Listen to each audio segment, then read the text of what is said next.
हाँ जी भाई, नमस्कार। ये वाला जो पैसेज है ये सीजीएल 2025 में आपको दिया गया था और कैसे डील करना है, कैसे टाइम बचाकर डील करना है वो आप सीखेंगे। सबसे पहला काम, आप क्वेश्चंस को एक बार रीड करिए। मैं तरीका बता रहा हूँ, फॉलो करेंगे तो मेरे हिसाब से जल्दी आंसर आएगा और कहीं पर गलती की संभावना नहीं रहेगी। तो पहले हमें जब भी पैसेज सोल्व करना हो क्वेश्चंस पढ़ लेने चाहिए। पहला क्वेश्चन क्या है, दिमाग में रखने हैं क्वेश्चंस बस, बाद में हम रीड करते चलेंगे। ट्रांसलेशन पर ध्यान नहीं देना है, पूरा ट्रांसलेट नहीं करना है। हम बस एक बार क्वेश्चंस पढ़ लेते हैं, इनके कीवर्ड्स ध्यान में रख लेते हैं और फिर थरली हम पढ़ते चलेंगे। पहला क्वेश्चन क्या है, when did India first win an Olympic team gold medal? Bharat ने पहला ओलंपिक टीम गोल्ड मेडल कब जीता? भारत ने पहला टीम गोल्ड मेडल कब जीता? एक बात, बहुत सिंपल सा क्वेश्चन पूछा। एक पूछा, what major issue plagued India's Olympic performance post 1980? 1980 के बाद में भारत की ओलंपिक परफॉर्मेंस को किस मुद्दे ने प्रभावित किया? प्लेग का मतलब है जिसके कारण हम सफर करते हैं, ठीक है। प्लेग मतलब सताना, परेशान करना, ये सब मतलब है। तो ऐसी कौन सी चीज थी जिसके कारण भारत का परफॉर्मेंस जो है वो खराब हो गई थी 1980 के बाद? दो चीजें। तीसरा पूछा है, which initiative is mentioned as a game changer in recent Olympic preparation? हाल फिलहाल जो ओलंपिक प्रिपरेशन है उसमें कौन सा इनिशिएटिव को मेंशन किया गया है कि गेम चेंजर है? अभी जो फिलहाल ओलंपिक प्रिपरेशन चल रही है उसमें कौन सी चीज गेम चेंजर साबित हुई है, किसको गेम चेंजर कहा गया है? तीन बातें। नंबर 4 पे है कि what recent trend is encouraging in India's Olympic profile? What recent trend, हाल फिलहाल कौन सा वो ट्रेंड है जो भारत की ओलंपिक प्रोफाइल को इंकरेज करता है, प्रोत्साहित करता है?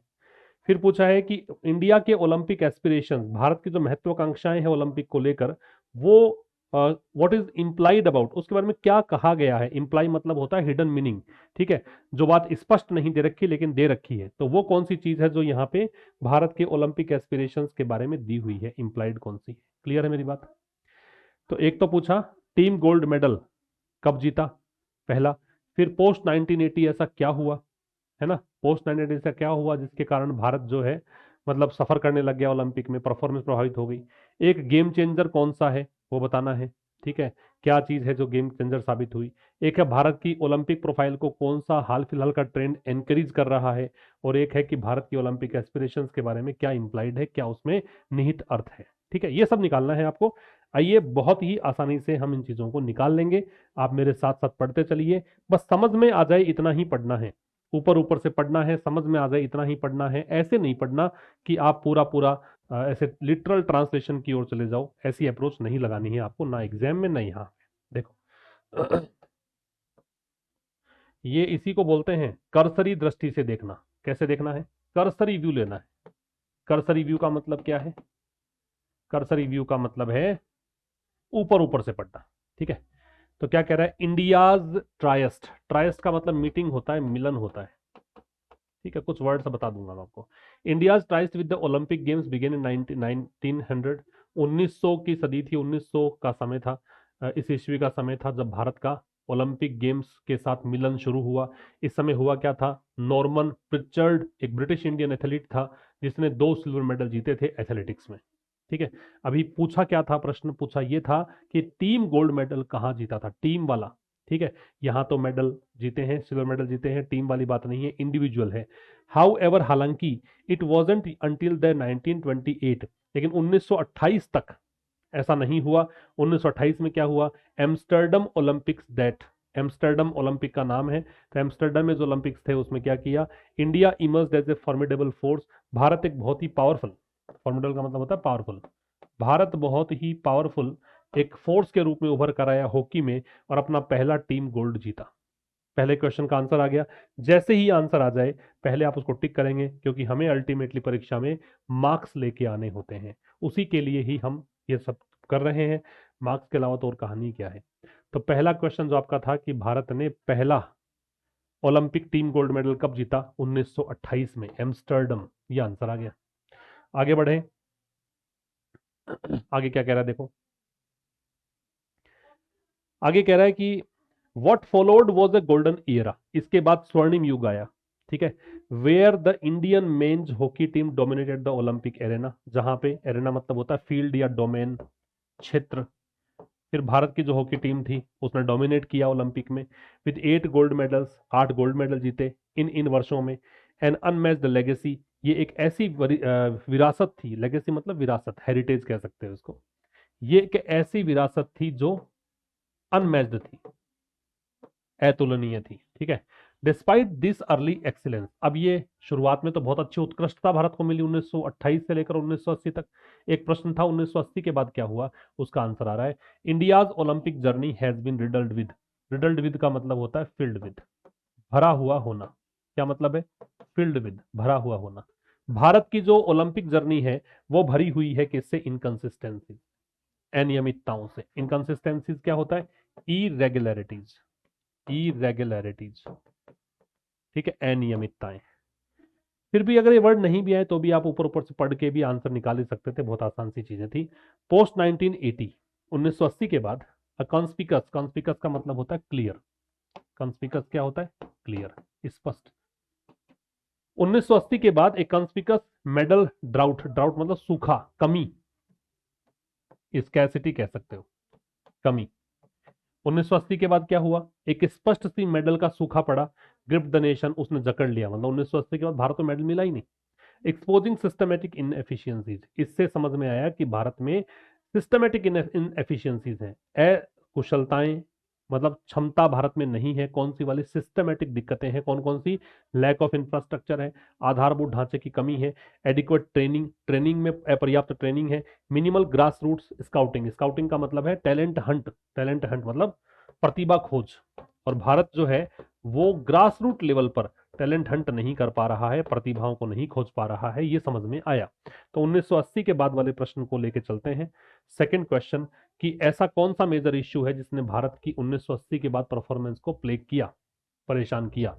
लिमिटेड फैन इंटरेस्ट की बात नहीं है, ओवर डिपेंडेंस ऑन क्रिकेट की बात नहीं है, सिस्टमेटिक इनएफिशिएंसीज इन स्पोर्ट्स यही बात की थी, ग्लोबल टूर्नामेंट की बात नहीं की थी, सिस्टमेटिक इनएफिशिएंसी की बात की थी, ठीक है। जहां जहां हमें मतलब वहीं रुकेंगे बस, बाकी पढ़ते चलो, कोई दिक्कत नहीं है। आगे, athletes often relied more on personal resilience, जो एथलीट्स थे वो अपनी पर्सनल, व्यक्तिगत, रेजिलियंस का मतलब होता है स्ट्रेंथ, ताकत, अपनी व्यक्तिगत ताकत पर निर्भर थे, व्यक्तिगत मजबूती पर निर्भर थे, किसकी बजाय? इंस्टीट्यूशनल सपोर्ट, उनको कोई ऑर्गेनाइजेशनल संस्थागत सपोर्ट नहीं मिल रहा था टू अचीव ग्लोबल रिकॉग्निशन, वैश्विक पहचान प्राप्त करने के लिए। यहां तक कोई दिक्कत नहीं है, आगे चलो। The 21st century however has ushered in, usher in का मतलब होता है कोई चीज का इंट्रोड्यूस होना, कोई चीज सामने आना, इंट्रोड्यूस होना, पहली बार आना, ठीक है। 21st सेंचुरी हालांकि usher in a phase of cautious optimism, अब यहाँ पे कॉशियस ऑप्टिमिज्म का दौर शुरू हुआ। आशावाद तो था लेकिन बड़ा ही अलर्ट होकर रहना था इस समय भी, ठीक है, इसलिए कॉशियस बोला। With the establishment of bodies like the Target Olympic Podium Scheme, TOPS, इस संस्था का स्थापना हुई। एंड इंक्रीज्ड कॉर्पोरेट स्पॉन्सरशिप, और जो कॉर्पोरेट लोग थे, संस्थाएं थी, कंपनीज थी, उन्होंने स्पॉन्सरशिप देना शुरू किया, वित्तीय सहायता। Indian athletes now enjoy improved access to international level coaching, अब जो है इंप्रूव्ड एक्सेस है भारत का, भारत के एथलीट्स को अंतर्राष्ट्रीय स्तर की कोचिंग मिलती है, न्यूट्रिशन पोषण मिलता है, साइकोलॉजिकल ट्रेनिंग मिलती है। एक और प्रश्न का आंसर आ गया, पढ़ो देखिए। तीसरा क्वेश्चन क्या था? तीसरा क्वेश्चन था कि which initiative is mentioned as a game changer, कौन सी मतलब गेम चेंजर हुआ, कौन सा संस्थान आ गया था? तो यहाँ पे आ गया था टीओपीएस, ये आ गया था, ये गेम चेंजर साबित हुआ। तीन चीजें हो गई, आगे चलो, ठीक है, यहां तक कोई दिक्कत नहीं।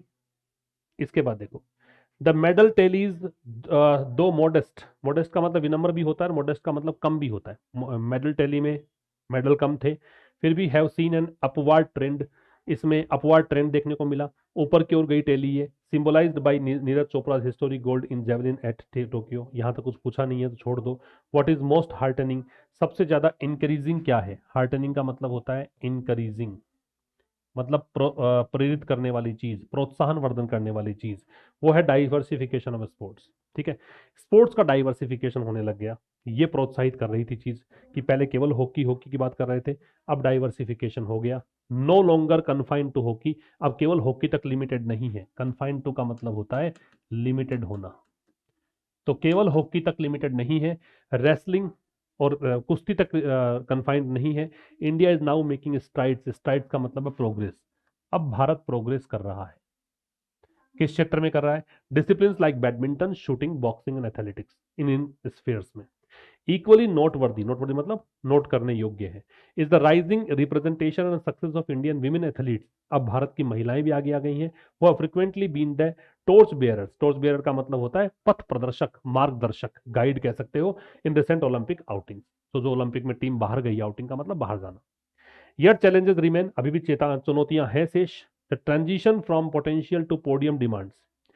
ट्रांजिशन का मतलब होता है बदलाव। बदलाव किस चीज का? फ्रॉम पोटेंशियल टू पोडियम, मतलब पहले केवल संभावना थी, अब आप मंच आपको मिल गया है। पहले आप में एक संभावना थी, आप कुछ कर सकते हैं, अब आपको मंच दिया गया है। ये जो बदलाव है, इसके लिए जरूरत पड़ेगी लॉन्ग टर्म इन्वेस्टमेंट की, साइंटिफिक स्पोर्ट्स मैनेजमेंट की, सोसाइटल इंक्रीजमेंट की, that transcends cricket centric fandom.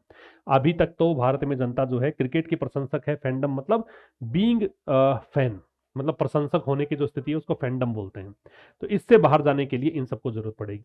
While India's Olympic identity is still evolving, Bharat की जो ओलंपिक पहचान है वो अभी भी विकसित हो रही है। Collective ambition is clearer then ever, लेकिन भारत का जो एम्बिशन है वो बिल्कुल स्पष्ट है। To transform from a participant nation into a sporting power house. कि अभी तो केवल भारत एक पार्टिसिपेंट नेशन है, मतलब भागीदारी ले रहा है स्पोर्ट्स में, और अब भारत बनना चाहेगा क्या? स्पोर्टिंग पावर हाउस बनना चाहेगा। ठीक है, खेल का शक्ति ग्रह बनना चाहेगा। 3 क्वेश्चन के आंसर हमने निकाले। फोर्थ क्या पूछा देखो, फोर्थ पूछा है what recent trend is increasing in India's Olympic profile. कौन सा रिसेंट ट्रेंड जो है वो इंक्रीजिंग है भारत की ओलंपिक प्रोफाइल में? तो इंक्रीजिंग क्या है? रिड्यूस्ड इन्वेस्टमेंट इन क्रिकेट, क्या ऐसी बात की थी? डोमिनेशन इन हॉकी, अगेन ना, हॉकी के अलावा तो हम और खेलों में आ गए। इमरजेंस ऑफ मल्टीपल स्पोर्ट्स, ये इंक्रीजिंग है कि अब कई स्पोर्ट्स आ गए हैं, महिलाएं एथलीट्स भी जो है, विमेन एथलीट्स, वो भी भाग लेने लग गई हैं। What is implied about India's Olympic aspiration, Bharat की ओलंपिक एस्पिरेशन के बारे में क्या कहा गया है? तो भारत बनना चाहता है क्या? भारत स्पोर्ट पावर हाउस बनना चाहता है, ये बताया था। देखो देखें, they really entirely on, rely entirely, मतलब निर्भर होना, डिपेंड होना। तो वो डिपेंड करते हैं पूरी तरह से फॉरेन कोचिंग पर ना। दे एम फॉर कंसिस्टेंट पार्टिसिपेशन, उनका लक्ष्य ये है कि भी कंसिस्टेंट पार्टिसिपेशन हो ना। They are growing but need sustained reforms, ये आ जाएगा। भारत ग्रो तो कर रहा है, लेकिन भारत को लगातार सुधार की जरूरत है, बताया था। They are limited to traditional sports ना, पारंपरिक खेल तो कुश्ती और हॉकी है, उसके अलावा भी जा रहे हैं, तो 3 ऑप्शन वैसे ही कट जाएंगे। हो गया ना आसानी से? तो पहले क्या करना है? पहले क्वेश्चंस, उसके बाद क्या करना है? इसके कीवर्ड्स, कि कौन से कीवर्ड्स हमें सर्च करने हैं। ठीक है, फिर आप करिए रीड, और रीड करें, जहां पर भी आसपास की चीजें मिले वहां पे रुकें और टिक लगाते चलें। ठीक है जी, तो ये था इस सेशन में। Thank you.